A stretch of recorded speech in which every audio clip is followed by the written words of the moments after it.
আসসালামু আলাইকুম ওয়া রাহমাতুল্লাহি ওয়া বারাকাতুহু। প্রিয় দর্শক, কাদের সিদ্দিকী আজকে টঙ্গীপাড়ায় তার বাপের কবরে দোয়া পড়তে গিয়েছে। সে টঙ্গীপাড়ায় গিয়ে বলেছে, বঙ্গবন্ধুকে বাদ দিয়ে কিছু করা যাবে না। এখনো এই কাদেরের বিসি কেন ফাটিয়ে দেওয়া হলো না? আমার এটা জিজ্ঞাসা। আমার দর্শকদের কাছে প্রশ্ন যে এই কাদের সিদ্দিকী ৭১ সালে স্বাধীনতার পরে নাকি বিহারীদের ৬ মাসের শিশু, ১ বছরের শিশুদেরকে সে পল্টন ময়দানে গুলি করে হত্যা করেছে, লাইন লাইন, সারিতে সারিতে। আবার তার বন্দুকের নলার উপরে এইভাবে বিহারীদের ছোট ৬ মাসের ৩ মাসের বাচ্চাদেরকে ঝুলিয়ে ঝুলিয়ে আনন্দ উৎসব করেছিল। এই কাদিরাকে, সেই বিহারীদেরকে আমি অনুরোধ করব, আপনাদের সন্তান হারিয়েছিলেন, হয়তোবা বাবা মারা এখন বেঁচে নাই, তাদের ভাই বোন আত্মীয় স্বজন যারা বেঁচে আছেন তারা সেই কারণে আদালতে মামলা করেন।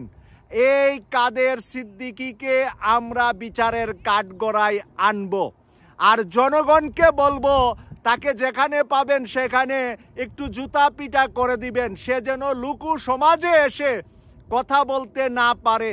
সে এখন ওই ডাইনি শেখ হাসিনার ২২ যে আওয়ামী লীগকে সংঘবদ্ধ করার দায়িত্ব নিয়েছে, তার সাথে আরও ২-৪ জনের নাম এসেছে।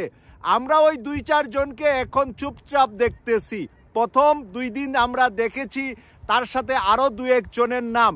আমি ওই নামগুলা এখন বলছি না, কারণ ওরা যদি ভালো হয়ে যা আমরা তাদের কোনো বিচার করব না।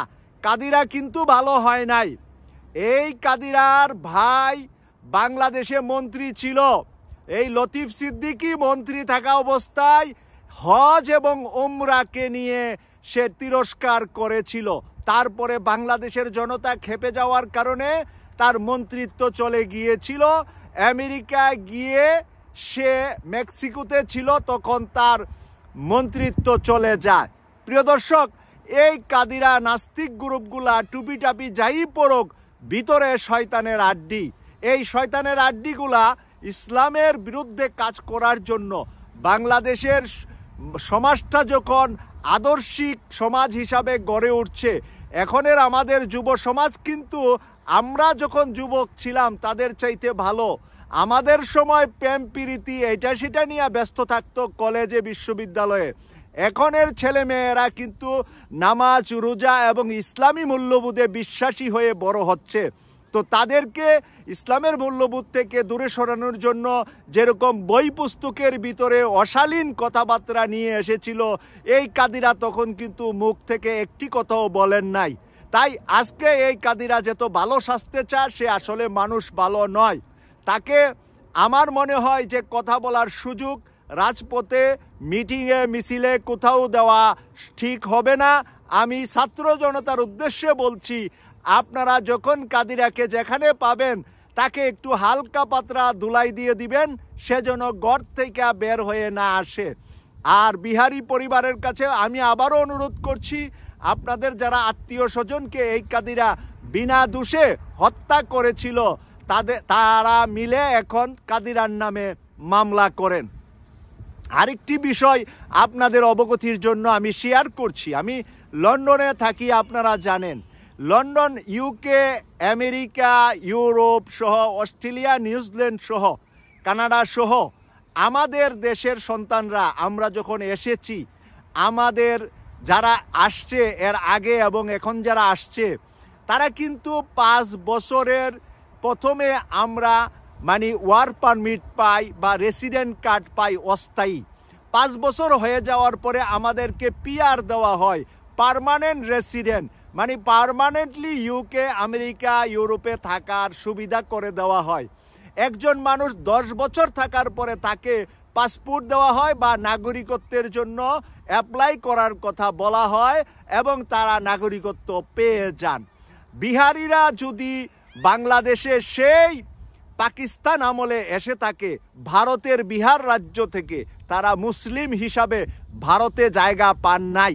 তারা বাংলাদেশকে পূর্ব পাকিস্তান হিসাবে এসেছিলেন এবং বাংলাদেশ তারা নিরাপদ জীবনযাপনের জন্য এসেছিলেন।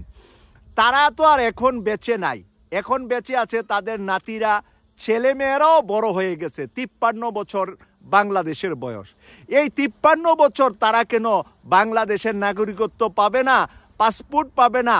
আমরা যে লক্ষ লক্ষ মানুষ এই খ্রিস্টান দেশে, অন্যান্য ধর্মাবলম্বী দেশে আমরা যে নাগরিকত্ব পাচ্ছি, তাহলে আমাদের নাগরিকত্ব পাওয়াটা প্রশ্নবিদ্ধ হয় কিনা? যদি আমার জন্মভূমিতে জন্ম হওয়ার পরেও 53 বছরে কেউ পাসপোর্ট না পা, নাগরিকত্ব না পা, তাদের প্রতি কীরকম জুলুম 53 বছরের সরকাররা বাংলাদেশে করেছে, এই প্রশ্নটা আপনাদের বিবেকের কাছেই আমি রাখতে চাই। এই প্রশ্ন থেকে একটা আন্দোলন গর্জে উঠুক যে বিহারিরা যারা বাংলাদেশে জন্ম নিয়েছে বা যারা বাংলাদেশ হওয়ার পর থেকে বাংলাদেশে বসবাস করছে, তাদেরকে যেন নাগরিক অধিকার দেওয়া হয়। আমরা আমাদের এই অন্তর্বর্তীকালীন সরকারের কাছেই সেই আবদারটা তুলব ইনশাল্লাহ। যেহেতু আমাদের দেশকে মেরামতের জন্য তারা এখন ব্যস্ত, আমরা কয়েক মাস পরে এই আবদারটা নিয়ে একটি আন্দোলন অনলাইনে, সোশ্যাল মিডিয়ায়, সব জায়গায় গড়ে তুলব ইনশাআল্লাহ।